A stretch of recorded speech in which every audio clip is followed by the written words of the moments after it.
ፓሲቭ ቮይስን በተለያዩ ዲፈረንት ቴንሶች ላይ እንዴት መጠቀም እንችላለን የሚለው ይሆናል ማለት ነው። ሶ ፓሲቭ ቮይስን ከማንሳታችን በፊት ከናንተ ምን ይጠበቃል? መጨረሻ ላይ you have to form the passive voice in present ሊሆን ይችላል past future እና perfect tense ማለት ነው። also you have to change active sentenceዎችን ወደ passive sentenceዎች መቀየር recognize when passive voice is used in በኒውስ እና በሚዲያ ሪፖርቲንግ ላይ passive voiceዎች ላይ እንዴት መጠቀም እንችላለን የሚለውን ማወቅና መረዳት ያስፈልጋል ማለት ነው። also you have to understand that passive voice is not only used in the past tense ማለት ነው። past tense ላይ ሁሌ ብቻ አይደለም የምንጠቀመው passive voice ሁሉ ጊዜ past tense ላይ ይመጣል ማለት አንችልም ማለት ነው። የተለያዩ ቴንሶች ላይ ሊመጣ ይችላል maybe present maybe future ወይም ደግሞ ሌሎች አይነት ቴንሶች ላይ passive voiceን እንጠቀማለን ማለት ነው። okay the passive voice is used when the action is more important than the person who ዳዝት ማለት ነው። ያደረገው ሰው ሳይሆን ፎከሳችን ምኑ ነው? ድርጊቱ ነው። ምን ተደረገ የሚለው ነው እንጂ ማን አደረገው የሚለው የኛ ጉዳይ አይደለም ማለት ነው። ሶ እዚህ ጋር ፎከስ በምናደርግበት ሰዓት ላይ we use passive voice። active voice ሲሆን ምንድነው? the journalist reported the news ነው ሐሳባችን ማለት ነው። passive voice ሲሆን ደግሞ the news was reported ኒውሱ ወይም ደግሞ ዜናው ምን ማለቱ ነው? ሪፖርት መደረጉ ላይ ነው ፎከሳችን ማለት ነው። ሶ እንደዚህ በሚሆንበት ሰዓት ላይ by the journalist የምትለው ሐሳብ ምንም አይደለም የኛ ጉዳይ አይደለም ሐሳባችን ምን ተደረገ የሚለው ነው ማለት ነው።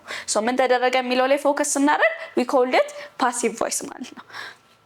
ሌላው in passive sentences the subject receives the action ማለት ነው።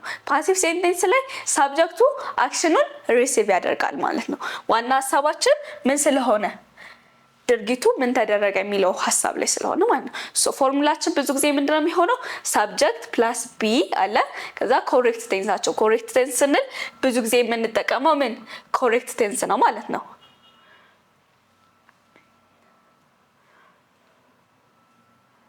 ኦኬ ሌላው past participle ደግሞ ቀጥሎ ይመጣል። ከቴንሳችን ቀጥሎ የምንጠቀመው past participle ወይም verb 3 ይሆናል ማለት ነው። ሶ present simple ሲሆን ለምሳሌ they published the news ሊሆን ይችላል። ከዛ ፓሲቭ ስናደርገው ይሄንን the news is published ማድረግ እንችላለን ማለት ነው። ሶ እዚህ ጋር ቴንስ ቼንጅ አለ ማለት ነው። they published the news አሁን እዚህ ጋር እነሱ ፐብሊሽ ማድረጋቸው ነው ፎከሳችን።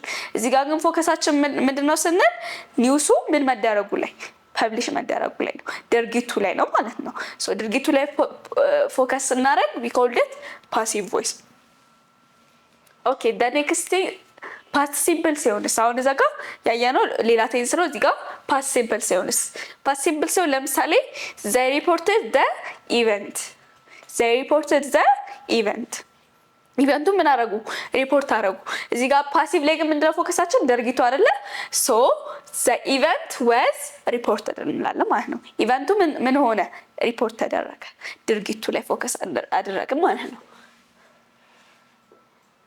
ኦኬ ፊውቸር ሲምፕል ደግሞ ሲሆን ለምሳሌ they will broadcast the program ፓሲቭ ላይ ምን ይሆናል? the program will be broadcast ይሆናል ማለት ነው። will be አለ ከዛ እዚህ ጋር will be ከተጠቀመን በኋላ they will broadcast የሚለው ሐሳባችን the program እዚህ ጋር መጣ ነው። the program will be broadcast ማለት ነው። ሶ ዋና ሐሳባችን ድርጊቱ ላይ ሆኖ ማለት ነው ፓሲቭ ቮይስ ላይ። ከዛ present perfect ነው። present perfect ደግሞ ስናይ they have edited the article ምን አደረጉት? ኤዲት አደረጉት። የኛ ሐሳባችን ነው ምንድነው? ዋና ፎከሳችን ድርጊቱ ላይ ሲሆን አርቲክሉ ኤዲት መደረጉ ነው። the article has been edited have edited አልነበረ has been edited ይሆናል present perfect ስናደርገው ማለት ነው። ስለዚህ ዋናና መያዝ ያለብን ኖቶች ምንድናቸው? passive voice is used in all tenses not only past tense ላይ past tense ላይ ብቻ ሳይሆን all tenses ላይ ነው። እንግዲህ አሁን ስንት ቴንስ አየን? ወደ 3-4 ቴንስ አይተናል አይደል? ሁሉንም ላይ passive voice መጠቀም እንችላለን ማለት ነው። all ቴንስስ ላይ ስለሆነ the by phrase ደግሞ ስናይ it is what optional ነው እንደፈለግን ማለትም ድርጊቱ ላይ ፎከስ ስላደረግን የሚያደርገው ሰው ብዙም አያስፈልገን ግን መጠቀም ከፈለግን ወይም ሜንሽን እናርገው ብለን ካለ መጥቀስ እንችላለን when only when the doer is important ሲሆን ብቻ ማለት ነው ወይም ደግሞ ያንን ድርጊት የፈጸመውን ሰው መጥቀሳችን አስፈላጊ መስሎ ከታየን ማድረግ እንችላለን ግን ደግሞ ፓሲቭ ቮይስ ላይ by phrase መጠቀም ብዙም አስፈላጊ አይደለም ወይም እንደ ግዴታ አይደለም እንደ ኦፕሽን ነው የቀረበው ማለት ነው ኦኬ ኤክሰርሳይሶችን እንስራ እሺ the photographer took the pictures ይላል so the photographer took the pictures የሚለውን አንደኛ ዋና ሐሳባችን ፒክቸሮቹ መነሳታቸው ነው አይደለ ድርጊቱ ላይ ነው ፎከስ እያደረግን ያለ ነው so the pictures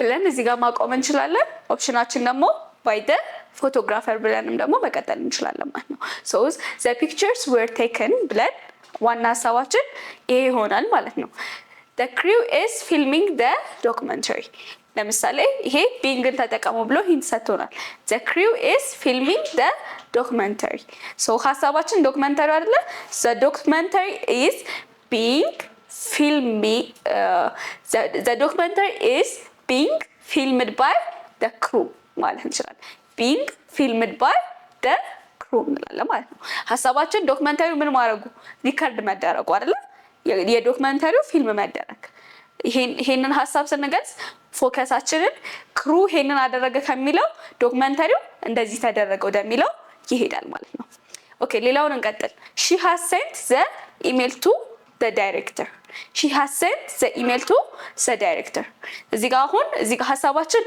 እሷ መላኩም አይደለም ለማን መላኩም አይደለ ኢሜሉ መላኩ ነው ፓሲቭ ስናደርገው አክሽኑ አይደለ ፎከሳችን ሶ ኢሜሉ መላኩ ላይ ስናይ the email has been sent to the director ማለት እንችላለን the email has been sent to the director በማን በሷ ሐሳቡ ግን ኢሜሉ ምን ብሏል ተልኳል ማለት ነው ሶ በዚህ መልኩ ፓሲቭ ቮይስ ስንል ሐሳባችን ወይም ፎከሳችን ከአድራጊው ወይም ደግሞ ከዱወሩ ተነስተን ወደ ድርጊቱ ላይ ፎከስ ማድረግ ላይ እንደሆነ እናያለን ማለት ነው ሶ በዚህ መልኩ ሌሎችንም ፕራክቲስ ማድረግ እንችላለን ፓሲቭ ቮይስ ላይ ግን ቮይሳችን ከአክቲቭ ቮይስ ወደ ፓሲቭ ቮይስ የሚለወጠው የድርጊቱ ፎከስ እንደሆነ መረዳት አስፈላጊ ነው ማለት ነው ሶ ኮንክሉድ ስናደርግ ፓሲቭ ቮይስ ፎከስ ኦን what happens not who does it ማለት ነው ምን ተፈጠረ የሚለው ላይ ነው እንጂ ማን ምን አደረገ የሚለው ላይ አይደለም ማለት ነው so it can be used in present ሊሆን ይችላል past ሊሆን ይችላል future ሊሆን ይችላል እንደገና perfect tenseዎችም ላይ ሊሆን ይችላል ማለት ነው በብዙ አይነት ኮንቴክስት ልንጠቀመው እንችላለን ማለት ነው ሌላው passive voice is common in news and media writing to sound formal and objective ማለት ነው passive voice ብዙ ጊዜ ፎርማል እና ሚዲያ ራይቲንጎች ላይ የተለመደ ነው ለምን ፎርማል የሆነ ቶኔሽንን ስለሚሰጠን ማለት ነው ሌላው ባይ ፍሬዛችን ምንድናት ብዙ ጊዜ ኦፕሽናል ናት አድራጊ ወይም ደግሞ ድርጊቱን የፈጸመው ሰው አስፈላጊ ነው ብለን ካሰብን መጠቀም እንችላለን አያስፈልግም ብለን ካሰብን ደግሞ መተውም እንችላለን ማለት ነው ሶ ይሄ ስለ ፓሲቭ ቮይስ ያነሳንበት ቪዲዮ ነበረ ጥያቄ ካላችሁ ኮሜንት ላይ ማሳወቅ ትችላላችሁ ሌሎችንም ጥያቄዎች ኤክሰርሳይዝ ማድረጋችሁን እንዳትረሱ ማለት ነው ሶ እኔ ለዛሬ እዚህ ጋር ጨርሳለሁ አመሰግናለሁ